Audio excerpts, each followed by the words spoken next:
नमस्कार दोस्तों, आज की कहानी है भला ऐसा लड़का और ससुराल मिलेगा क्या। क्या बकवास कर रही है तू? पागल तो नहीं हो गई ना? पर इसमें गलत क्या है और मुझे बता कि इसमें सही क्या है। तेरी ये मनमानी नहीं चलेगी, समझी? अब इसमें मनमानी की कौन सी बात है? पर अगर तुम्हें लगता है मनमानी है तो यही सही। पड़ोस की रश्मि भाभी के घर कदम रखते रखते रीना के कानों में यह शब्द पड़े। दरवाज़ा खुला हुआ था। भाभी और उनकी बड़ी बेटी आस्था में बहस छिड़ी हुई थी। वो जैसे ही वापस जाने को मुड़ी, रश्मि भाभी ने उसे देख लिया। रश्मि भाभी का परिवार रीना के पड़ोस में ही रहता था। दोनों परिवारों की आपस में बहुत गहरी दोस्ती थी। कहाँ जा रही हो रीना? अंदर तो आओ, रश्मि भाभी ने उसे आवाज़ दी। अरे नहीं नहीं भाभी, मैं तो बस ऐसे ही आई थी, बाद में आती हूँ, रीना हड़बड़ाकर बोली। बहुत अच्छे समय पर आई हो, अब तुम ही समझाओ अपनी लाडली को, रश्मि भाभी ने मुस्कुराते हुए कहा। अच्छा हुआ आंटी आप आ गई, अब आप ही समझाइए मम्मी को, मेरी तो सुन ही नहीं रही है। तब तक बीच में आस्था बोल उठी। समझने की ज़रूरत तुझे है, मुझे नहीं, रश्मि भाभी ने चिढ़कर कहा। सभी को अपनी अपनी बात सही लगती है मम्मी, अब आंटी ही बताएगी। आस्था भी कम नहीं थी। अरे पर पहले रीना को अंदर तो आने दे कि यहीं दरवाजे पर खड़े खड़े ही अपनी पैरवी करवा लेगी। चल रीना अंदर चलते हैं, रश्मि भाभी मुस्कुराकर बोली। आस्था तू कब आई बेटा? रीना ने कुर्सी पर बैठते हुए कहा।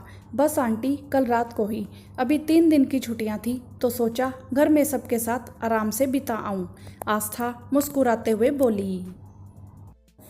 यह तो तूने बहुत ही अच्छा किया, रीना बोली। और देखो मम्मी को, जब से आई हूँ मेरे पीछे पड़ी हुई है, चैन लेने नहीं देती, आस्था ने शिकायत की। अभी से शिकायतों का पुलिंदा लेकर बैठेगी या आंटी को पहले चाय भी पिलाएगी? आस्था अदरक वाली चाय बनाना, रीना हंसकर बोली। बिल्कुल आंटी, अभी लाती हूँ। पर मम्मी तब तक मेरी चुगलियाँ करते मत बैठना, आस्था ने झूठी नाराजगी दिखाते हुए कहा। नहीं कुछ नहीं बोलूँगी बाबा, तू जल्दी से चाय लेकर तो आ। और तीनों हंस पड़े। अब बोलो भाभी क्या हुआ? 6 महीने में तो आई है वो घर, आस्था के अंदर जाते ही रीना बोली। क्या बताऊं, इसके लिए कितने रिश्ते आ रहे हैं, पर यह तो जिद किए बैठी है, रश्मि भाभी ने उदास स्वर में कहा। कैसी जिद? रीना को आश्चर्य हुआ। यही कि शादी नहीं करनी है, रश्मि भाभी ने चिंतित स्वर में कहा। अरे भाभी इतनी पढ़ी लिखी सुंदर और समझदार है, जरूर कोई बात होगी, आप उससे प्रेम से बात करो, रीना ने समझाते हुए कहा। रश्मि भाभी, उनके पति और 2 बेटियां, यही उनका एक छोटा सा परिवार है, पर उनके पति कोई काम नहीं करते, उनको घर गृहस्थी से कोई मतलब था ही नहीं। बस दोनों टाइम खाना, सोना, इधर उधर भटकते रहना और शराब पीकर भाभी और दोनों बच्चों को मारना। थोड़ा अजीब सा उनका व्यवहार था। रश्मि भाभी सस्ते सौंदर्य प्रसाधन की छोटी सी दुकान के साथ सिलाई के छोटे मोटे काम करके बहुत मुश्किल से अपने परिवार का गुजारा करती थी।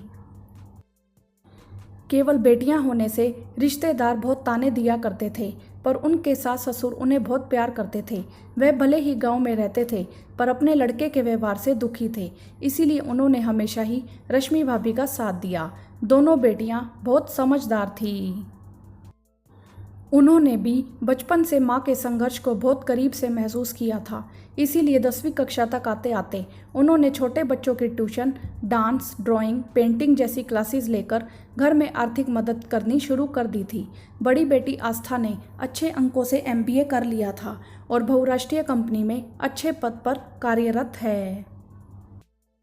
वह अब अपनी छोटी बेटी को अपने पास रखकर उस शिक्षा दिलवा रही थी।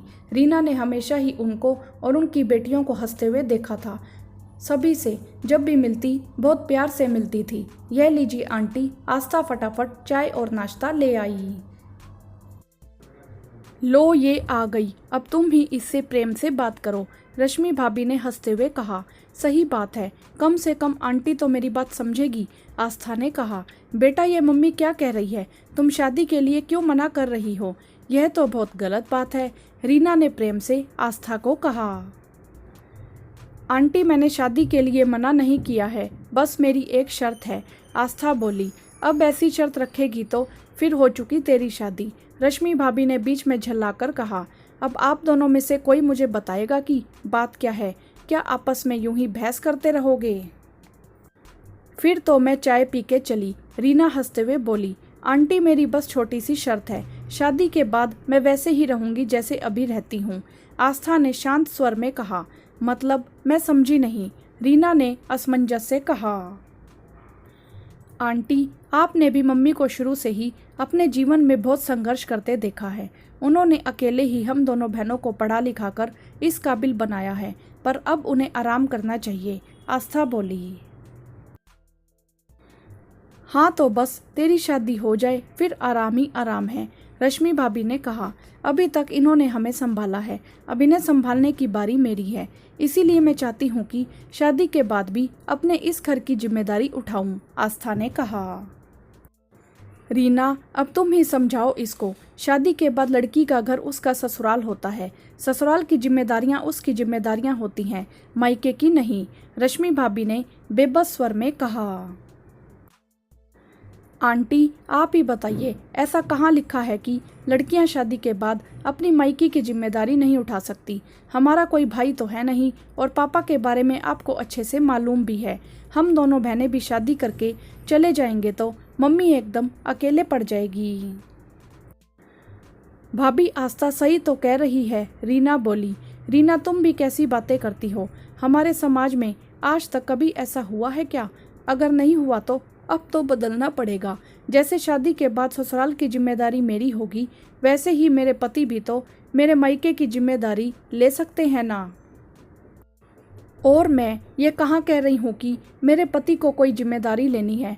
मैं बस यह कह रही हूँ कि शादी के बाद भी जब भी ज़रूरत हो मैं यहाँ आ सकूँ, अपनी मम्मी की मदद कर सकूँ, मेरी तनख्वाह मैं अपनी मम्मी के हाथों में रख सकूँ, ताकि अब उन्हें ऐसे छोटे मोटे काम करके गुजारा चलाने की नौबत ना आ जाए, आस्था ने दृढ़ता से कहा। देखो रीना, अब यह पागलपन की बात नहीं है तो क्या है? अब हमारा खर्चा ही क्या है, और कोई बेटी से उसकी शादी के बाद पैसे लेता है भला? रश्मि भाभी बात काटते हुए बोली। मुझे पूरी बात करने दो मम्मी। बात केवल पैसों की नहीं है, आप ही बताइए आंटी, अब इतना संघर्ष के बाद क्या मेरी अपने इस घर के प्रति कोई जिम्मेदारी नहीं बनती? मैं शादी करके अपनी जिम्मेदारियों से हाथ झटक कर यूं ही चली जाऊं? बोलते बोलते आस्था का गला रुक गया। मैंने ससुराल की जिम्मेदारी निभाने के लिए कभी मना नहीं किया, पर उसी तरह अपने मायके की भी देखभाल करना चाहती हूँ। जैसे लड़का अपने बुजुर्ग माँ बाप को अपने पास रखकर उनकी देखभाल कर सकता है, तो क्या ज़रूरत पड़ने पर मैं अपने माता पिता की नहीं कर सकती? जो लड़का अपने माता पिता के समान मेरी माता पिता को इज्जत देगा, उनकी देखभाल करने से मुझे नहीं रोकेगा, तभी मैं शादी करूंगी, नहीं तो शादी क्यों करूं? आस्था की आंखों में एक विशेष चमक थी। जब तुम दोनों की शादी हो जाएगी तो फिर हमारा यहाँ रहने का क्या काम?